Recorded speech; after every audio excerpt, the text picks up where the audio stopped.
Thank you for listening to the show on Really Big Something Channel. December 15th, 2017. 105 here on the great WRKO. Okay, later in the show, should Boston Public Schools move back their start times? We're going to have that discussion and debate. Jingle bells. It actually originated in the town of Medford, but guess what? Now the Moonbats are saying don't sing it over the Christmas holiday season because it's racist. Why is it racist? We'll find out later as well. But first, so I have a piece up on WRKO.com in which I lay out how the media is going to try to turn Trump into the next Roy Moore. And as I said in my piece, the media establishment complex has now become the most powerful propaganda machine in history. And as Nazi propaganda minister Joseph Goebbels once famously said, tell a lie often enough and it becomes accepted as truth. Well, the deep state tried to sabotage and destroy Trump first during the election, and now they continue during his presidency. But we've also found out that many of the sexual harassment allegations against Trump, listen now to this, many of them either sought money or actually were paid money to claim that Trump had sexually harassed them. Now, I reported in my piece that this is exactly what the Washington Post did to some of the women down in Alabama against Roy Moore. They were just throwing out cash. Just come out and say, he groped you, he dated you, give us something. Come on, the judge has got to go down. Well, listen to this. Now, according to the Hill newspaper, in an exclusive, the daughter of Gloria Allred, remember she's the infamous Democratic feminist, she's an arch partisan, the one who was with Beverly Young Nelson when they were accusing Roy Moore.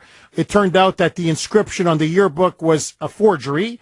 Well, her daughter, Lisa Bloom, walking in her mother's footsteps, she is a well-known so-called women's rights lawyer. She's into the whole gender card racket, the gender mongering racket. Well, listen now to this. She apparently, on behalf of numerous women who accused Trump of having sexually harassed them during the final months of the 2016 presidential campaign, actually went to donors and tabloid media outlets saying they're willing to sell their story, but it's got to be for the right price.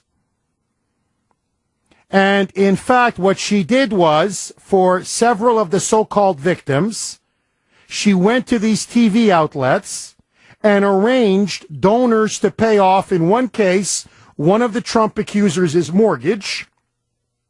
She also wanted to get hundreds of thousands of dollars, for one client, $750,000 from some of these tabloids, or even from super PACs connected to the Hillary Clinton campaign.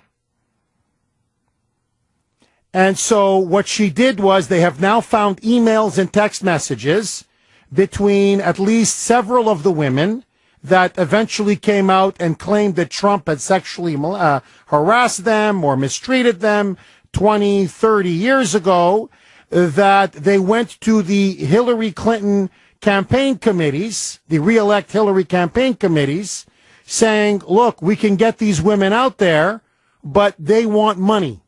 They don't want to do it for free.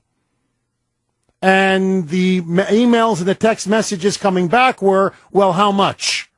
So, for example, by the way, she also got a cut. Every time she got money for her clients, she got a commission as high as 33%. So she also herself enriched herself by having these women go out there and supposedly sell their stories to, I don't know, the Globe or whatever, the Star or some of these tabloids, or sell them to TV outlets. Now, there are a couple of women named in this story. One of them is Jill Harth. She is a former New York City makeup artist.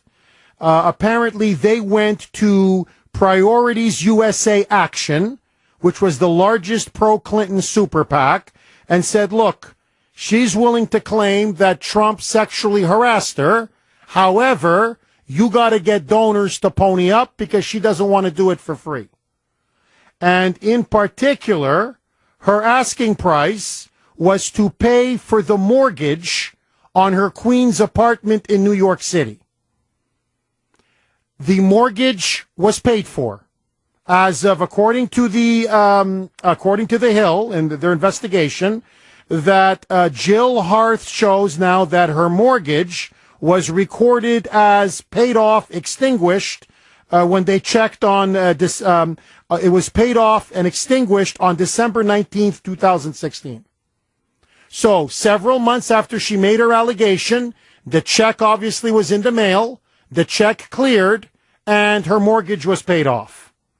Now, she is the one that alleged that at Mar-a-Lago in 1997, that Trump allegedly just grabbed her, forced her against the wall, and then, forgive me, grabbed her by the pee. Because they wanted that to jive with the Billy Bush tape. And, of course, there were multiple witnesses who were there at the Mar-a-Lago estate, and they said that never happened. But that was the allegation that Jill Harth made. That's the allegation, by the way, that the media constantly repeated. And not only did she get her mortgage paid off, they've actually also set up a book deal for her, where now she's on her way of writing her so-called memoir and recounting her experience. Then they had Jill Harth go out on Facebook, and apparently she went out on Facebook and urged other women to come forward about Trump. This was in October 2016, about a month before the election, saying, come on, come on, come on, you got to contact Lisa Bloom. People, tell your story. Now's the time to tell your story. And so Lisa Bloom then texted back to Jill Harth, wow, Jill, that would be amazing if you can get more women. 27 days until the election. So one of Hart's friend, a woman who then came up with this allegation that Trump made an unsolicited advance against her on the 1990s beauty contest circuit, she said, hey, I hear Harth got a great deal.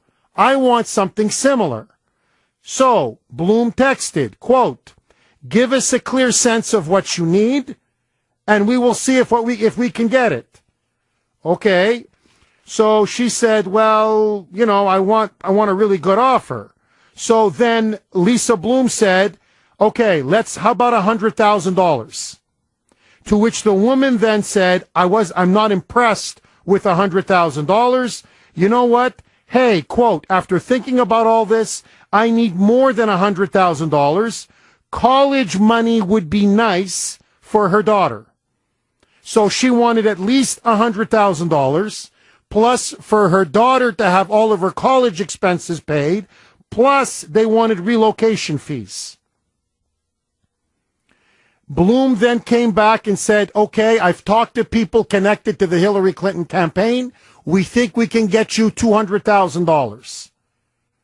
They were going back and forth. The woman was not happy with $200,000. She wanted something as high eventually as $750,000.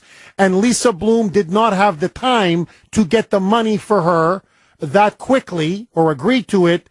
And so the deal eventually fell apart. Now, it goes on and on. What the bottom line is this.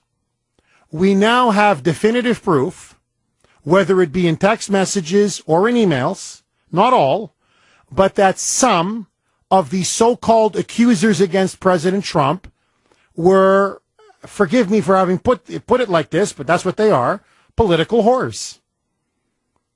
What they was, I'm going to make an accusation, and I'm going to smear this president, but I'm going to do this if you pay me the mullah. I'm not just going to go out there and say it. You've got to pay me. And I will do it. And you got to get me a book deal. I want you to get me something for the tabloids, maybe something on TV. In other words, I'm going to make sure that I'm taken care of, my daughter's taken care of, my family's taken care of, and then I'll say pretty much anything you want me to say. And that Lisa Bloom was directly involved in facilitating these negotiations. Now, I am telling you, and I've said this before, about her mother, and I'm going to say the same thing about Lisa Bloom. Whenever I see a so-called female accuser with either Gloria Allred or Lisa Bloom by their side, it's BS. You've discredited yourself. Because I know it's a hack job. I know that this is nothing more than a slanderous smear. That's all this is. A partisan political smear.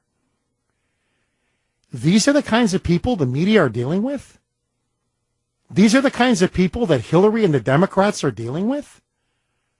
Basically, throw enough money and you can get any accusation you want? Just dangle enough money? You want to say he grabbed me by the pee? That's $200,000. And throw in the mortgage. You want to say he raped me? That's a bit more now. And that's going to be about $600,000.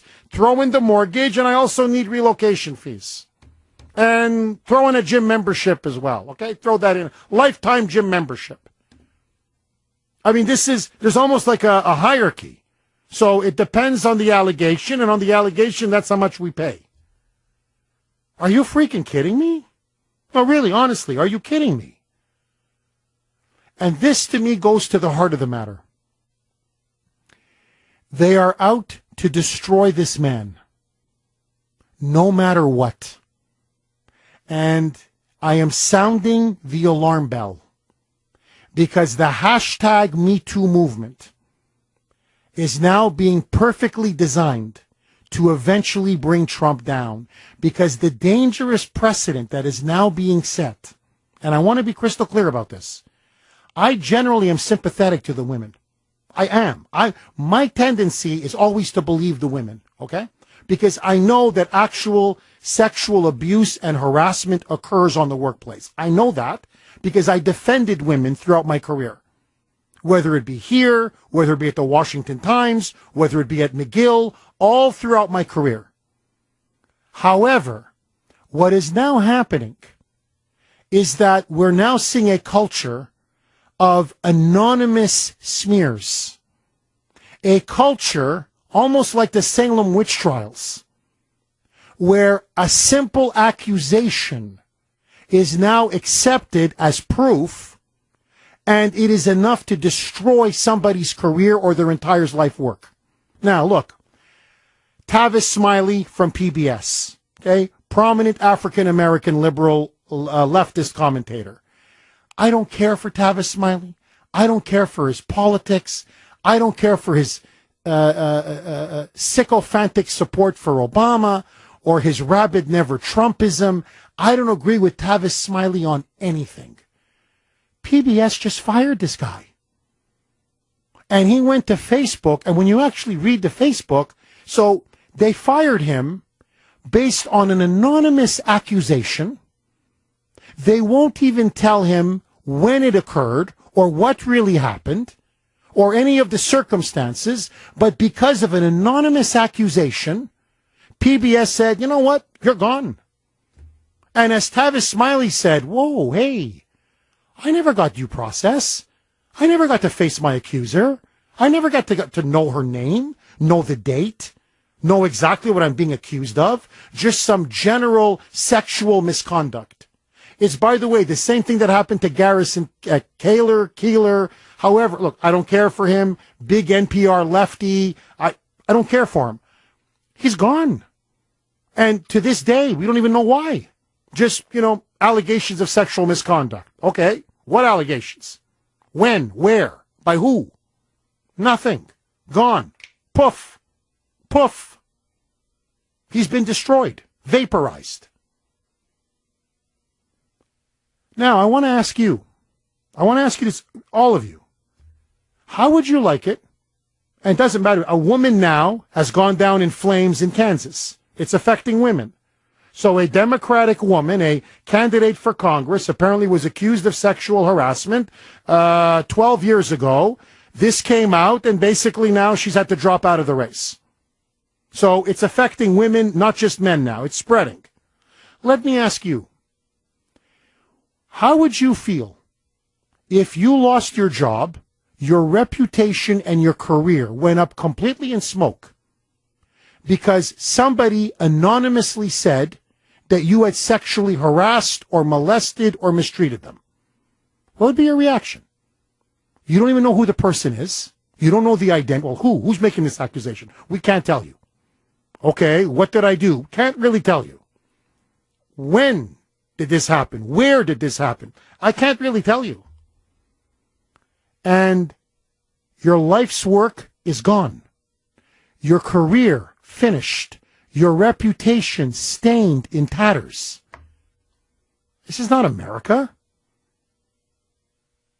People are entitled to due process. Well, who said the allegation? When did this happen? What exactly happened? Instead, they have now laid the groundwork for accusations alone are evidence. And I'm telling you, the reason why they're doing it, they want to bring Trump down. You pay the women, they will say anything. This is not conjecture. It's now fact. 617-266-6868. Your call's reaction next. 126 here on the great WRKO. Okay, explosive story on the Hill newspaper.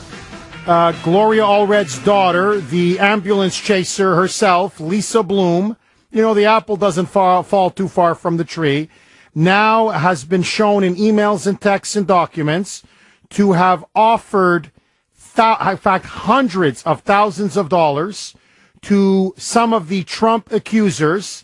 One of them had their mortgage paid off. Another one attempted to get nearly $750,000 in order to accuse the president. In other words, some of the Trump women were paid off, and check this out, with cash from Democratic donors tied to the Hillary Clinton campaign. 617-266-6868. Lines are loaded. Russ in Boston. You're up next. Go ahead, Russ. First of all, Jeff, there is no justice in the court of public opinion. Now, if you want to crucify someone in the court of public opinion without someone with a jury trial, okay, then you are no better than any lynch mob that has ever existed. You are as ignorant of every person that's part of a lynch mob that wants to crucify someone that hasn't been given a trial. And now that this is happening in the United States of America, we are no safer here than you are any place in the world that is governed by dictators. And it's absolutely disgusting, and anybody with any half a brain should be outraged over this. That if we don't put a stop to this, we are all at risk. Everyone in this country is at risk. Russ, thank you very much for that call. Let me ask you, all of you, this question. Do you think this is going to damage social relations between men and women? And Brittany's nodding her head up enthusiastically in the booth, up and down. Because let me tell you what's going to start to happen. And I'm hearing this now from a lot of men. A lot of men are now telling me, I don't want to be alone, let's say with a female colleague or employee in an office. Because in 5 or 10 years, for whatever reason, if she accuses me of having sexually harassed her or done anything, my career is over. I'm done. I'm toast.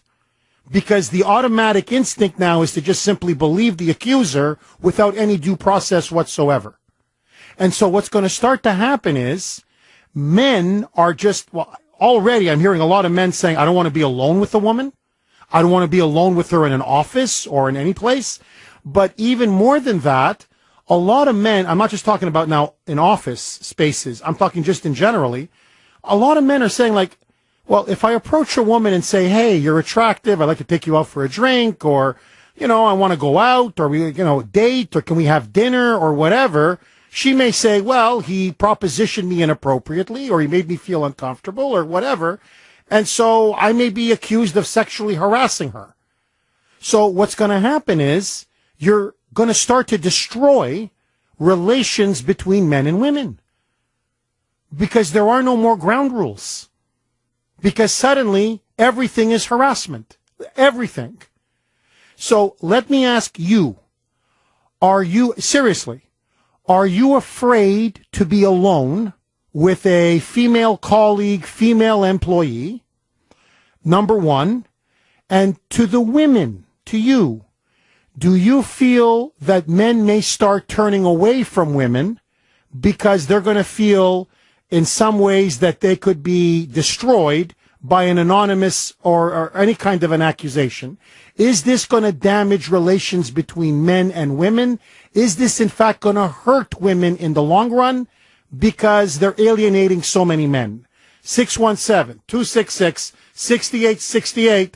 We're going to have your calls, I promise. But first, the president is sounding the alarm on terrorist threats.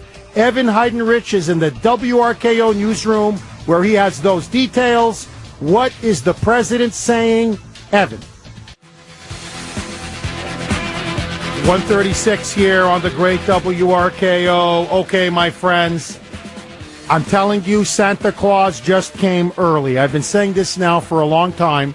The Boston Broadside is my favorite publication in all of Massachusetts. To me, it is the only true conservative newspaper that we still have.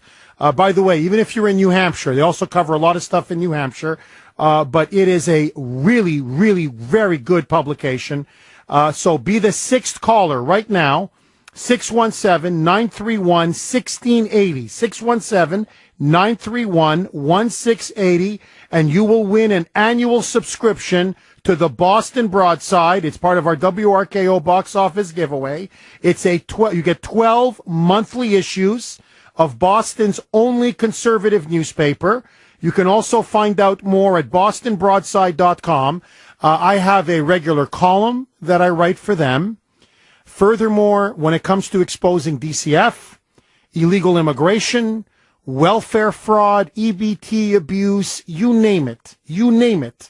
The Boston Broadside, I'm telling you, is absolutely fearless. They are the alternative to the entire mainstream media here in New England. And even if you can't, get in, because a lot of people are calling, 617-931-1680, please go to the bostonbroadside.com, get yourself or a friend a subscription. I think it's only $24. You're really supporting a great publication, and we keep saying we want alternative media. They are the alternative media. 617-266-6868 if you want to be part of the show. Okay, a lot of texts. You can text us at 680-680. This is from 508, and I'm getting a lot of this. Jeff, my wife and I have a close group of friends, 6 to 8 couples. There is no more light hugging and kissing on the cheek as a means of saying hello or greeting each other. It's all handshakes now. A lot of people are telling me this. You hug somebody at the office or a friend or whatever, that could now be considered sexual harassment. People can complain about that. It could destroy your career. They're not hugging anymore. They're not the little kiss on the cheek. A lot of people are saying, I don't do that anymore, Jeff. I don't do it at work. I don't even do it with friends because of this new hashtag Me Too movement. A lot more. Here, this is from 617. Jeff, I used to give a lot of harmless compliments just to boost the women's spirits. I stopped. Now they just hang out in my office waiting for it. It is hurting women. I see pain and depression. 978. Jeff, people may be worried to hire a woman. it's going to be a backlash. I got to tell you, I'm hearing that as well. I'm hearing a lot of people say, I think a lot of employers are going to be reluctant to start hiring women because what if they make an accusation? Especially, I hate to say this, attractive women. Because what's harassment? What's not harassment? Everything could potentially be harassment. You make one accusation, you're finished. And so a lot of people may start concluding, we don't need the headache. We just don't need this trouble. In other words, I don't know if this thing is going to help women in the long run. Also, okay, this is 978. Really good text. Jeff, I'm a 50-year-old woman. We just got into the boardroom. This hysteria is definitely going to put us right back into the waiting room. And I'm not sure I can blame them for it. Also extremely concerned for my 15-year-old son. How will he know how to court a girl? 978, you are so dead on, it's not even funny. Quick story. Grace and I are high school sweethearts. I was 16, she was 15 when we first started to date. Now, I'm telling you right now, the way I approached and courted Grace, by today's standards, I'm a pig. I think I'm a sexual harasser. Really, I'm serious. By today's standards, I would be destroyed. Because when I first saw her in the hallway, it was like a thunderbolt. I knew right away, by the way, that's the girl for me. And so I walked up to her and I said, hey, do you want to go out on a date? I'd love to take you to McDonald's or a movie or whatever. She said no. So I wouldn't take no for an answer because I said, this is my wife. I said, I'm not letting my future pass up. Are you crazy? This is it. This is my Mrs. Right. This is the woman we're going to have a family with. So I asked her again, maybe a week later.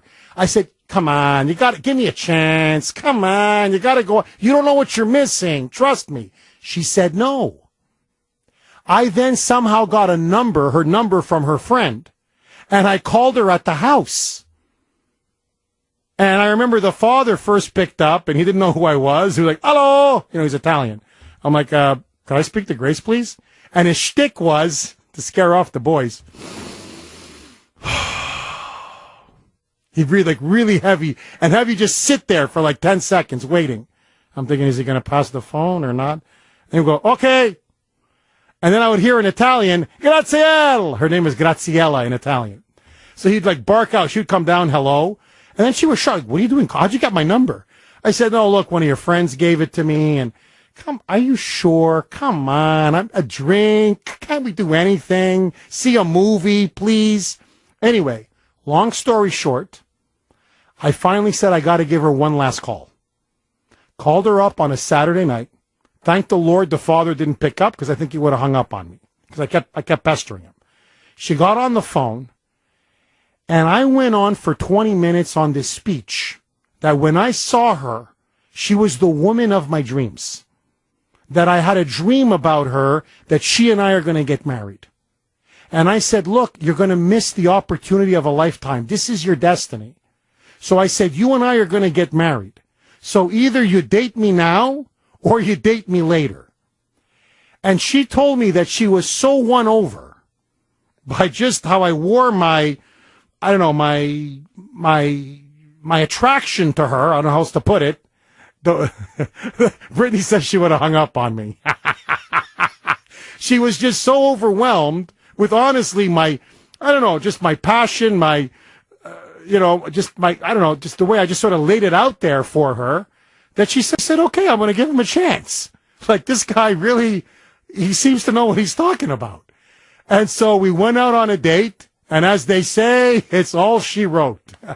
Now, by today's standards. You're a stalker by today's standards. I'm a stalker. I'm a sexual harasser. I'm a stalker. So what I'm trying to tell you is, I don't know how many relationships are going to get damaged by this hashtag Me Too movement. Now, Brittany, I know you want to weigh in on this. I would have If I were a guy, I'd have a consent form that I'd have women sign if you want to go on a date with me or something, because this is getting out of hand. And I truly believe, I'm kind of on both sides with this. I think that there are sexual harassment and sexual assaults going on. Like, we can't deny that. But I also think that this is just getting out of control with the Me Too movement. Now, truthfully, I think that the women that are sexually harassed and or assaulted and raped and whatever, they're not going to be believed, because there have been so many women that have come out and said that a man sexually harassed them or sexually assaulted them, and it really didn't happen. Whether it's money or whatever they want, attention, 15 minutes of fame.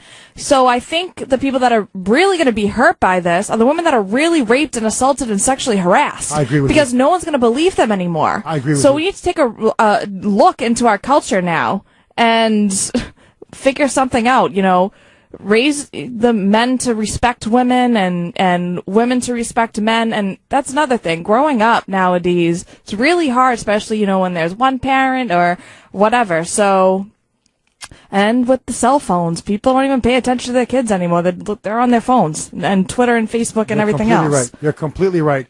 And look, before I dive into the calls, there was one guy who works in the building. I don't want to say his name. He asked to be anonymous. But he said, Jeff, really, I revere women. I respect women. I was raised to respect women. But now when I see all these accusations flying left, right, and center, he goes, honestly, when I heard your monologue, he came in to tell me this out of the blue. He's just listening, and he comes in to the booth during the commercial break. And he said, Jeff, I don't want to be alone with a woman now in the kitchen, the office kitchen. I don't want to be alone with her in an office. Even on the hallway, I'm very careful what I say, how I say it. Because now, God forbid, you say the wrong thing or it comes across the wrong way. Before you know it, she's at Human Resources, and I'm gone. I'm gone. In other words, one accusation now is enough to get this poor guy fired. And he said, that's why, Jeff, I don't look left, I don't look right, I just look straight ahead. Joni on Cape Cod. Go ahead, Joni. Yeah, but people lose their jobs over 20 years ago. Oh, I think I lost. Joni. I think we lost Joni. Okay, Chuck on Savin Hill. Go ahead, Chuck. You there? Chuck, Yeah. Go ahead. The floor is yours. Yeah, I'm right here. Hey, I was just thinking that, there's two types of lies. You protect yourself with one, and the other one you destroy people. And in the Ten Commandments, thou shalt not bear false witness against thy neighbor. I think that's a pretty serious one, and these people don't think of that. No, I agree with you. Look, really, look, I don't like Dustin Hoffman. I think he did, frankly, between you and me, mistreat a lot of women in his acting career. I believe some of the women. But there was a big story up in Vanity Fair, okay? I read it last night. And 3 women allege that Dustin Hoffman sexually assaulted them or harassed them. Okay, forget, there was 2, I don't want to get into those 2, but there was a 3rd one. I found this unbelievable. So it's a woman who claims she's anonymous. She wants to remain anonymous. Okay. She says that she worked as an extra on one of Dustin Hoffman's films. Okay. She says that when they did the wrap party, in other words, the movie's over, they all had a party. And so they jumped into a station wagon, all of them, I guess, to go out to eat or whatever. Dustin Hoffman, Dusty, was in the back with this girl. She claims, I got to be careful, it's a family show, that he put his hands up her skirt and, forgive me, okay, you get it, okay? Now, so she says she felt violated. Now, listen to this. She then says he gave her $20 to take a cab to the San Remo hotel where he was staying. She says when they dropped her off, she actually did take the cab, went to the San Remo hotel after she was allegedly assaulted. He's waiting for her outside. They then meet. She admits they went up to his hotel room. I got to be careful how I say this. You know what Monica Lewinsky was alleged to have done with Bill Clinton? She says that's what Dustin Hoffman did to her, and then they had sex together, intercourse in bed. Now, When asked by the reporter at Vanity Fair, when he touched her, okay, let's put it that way, in the station wagon, was that non-consensual? Her answer, yes. Well, what happened at the San Remo Hotel, was that non-consensual? You know what her answer was? I don't know. I don't know. And I'm thinking, whoa. So, first of all, he assaults you. Then you take a cab. Then you go meet him. Then you go up into his room. Then you allow him to, forgive me, Monica Lewinsky. And then you have sex with the guy. And you're claiming that you don't know if it was consensual or not? Lady, are you crazy? Now, I'm not saying the other women are lying. But what I'm saying is what is clearly consensual sex between a man and a woman now has turned into a freaking sexual assault. That's the problem. It's out of control. Joni, I think we got her back. Joni on the Cape. Go ahead, Joni. Yes, hello. Thank you. Thank you very much. So I agree with the woman professional who talked about, the fact that women have just now gotten into the boardroom. Yes. Which, that this hysteria needs to stop. There's this mob mentality. I don't understand why people really aren't using their own intellect and their own awareness and their own, humanity to discern the truth about situations, because in many, many, many instances, it's obvious. Women know that women lie. Men lie, women lie. But as a woman, I've been personally accused. I've been affected. My life and my family have been affected by a woman's lies.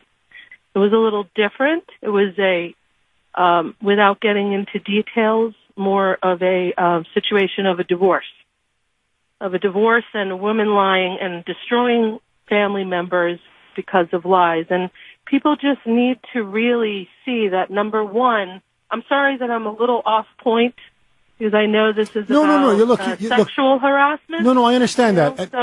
But it's also about lies, and it's also about awareness and truth. Joni. And women know that, generally in the past, historically, people have been understanding about women and issues of sexual harassment. But, we've just come so far. We have so much equality now across the board, race, gender. Just people need to wake up and stop backtracking us as though, we don't have this equality. I just don't get it. Just people Joni, are not using their intellect. You're completely right. And I think, Joni, the word that I would add to your, I think, very good call is common sense. Like, as an example, and you tell me, I don't know, maybe you disagree with me, Joni. Like, when I pursued my wife, then girlfriend, Grace, when I was 16, she could obviously tell I wasn't a stalker. I wasn't an evil, malicious guy. I was just a nice guy, somebody in high school, smart, serious, obviously just taken with her. And I'm trying to ask her out on a date, right. And she almost found it charming how this guy just won't let go, and he's trying to be funny, and he's trying to make me laugh, and he wants me to say yes. And it seems like we've lost all common sense, whereby women are able to discern, who's a jerk, who's not a jerk, who's a stalker, who's not a stalker. And now it's getting to the point, really, honestly, Joni, I think we're going to have a crisis in social relations. Because I think a lot of men are going to say, Jeff, if I ask her out on a date and I push it a second time or a third time, she goes to the principal, she complains, she goes wherever, and before you know it, I'm a stalker, I'm a pig. Yeah. And my call in the specifics that I, can't get into, but there have been a lot of men and a lot of families. And in my case, I'm a woman, and I've been hurt by a woman crying wolf falsely. So when I see these instances where there's absolutely no evidence, a person can wait 30, 40 years, really, to say anything, and then just, automatically, it's just so bizarre. I agree with you. I think, honestly, this is all backtracking right to Donald Trump. I think it's all designed. People are going down like dominoes. Bingo. I mean, what is this? No, well, bingo. Look, Joni, I got to let you go, but thank you for that call. Look, here's the precedent they've now established. Think about it. That someone can make an accusation 30, 40 years ago, allegedly, where nobody can prove or disprove, and you have to automatically believe the accuser. Because they can't get him on obstruction. They can't get him on Russia. So they're going to figure, what the hell? We'll get him on the women. Sam in California. No, hold on. You know what? Let's hold off. I don't want to rush Sam. We're going to continue to take your calls on this, I promise. And then, after a few calls, Boston Public Schools, they're changing the start time and the departure time. Why are they doing this? And is it good for the students? Is it good for the parents? And is it good for education? That story, more with your calls. Next. The voice of Boston is you.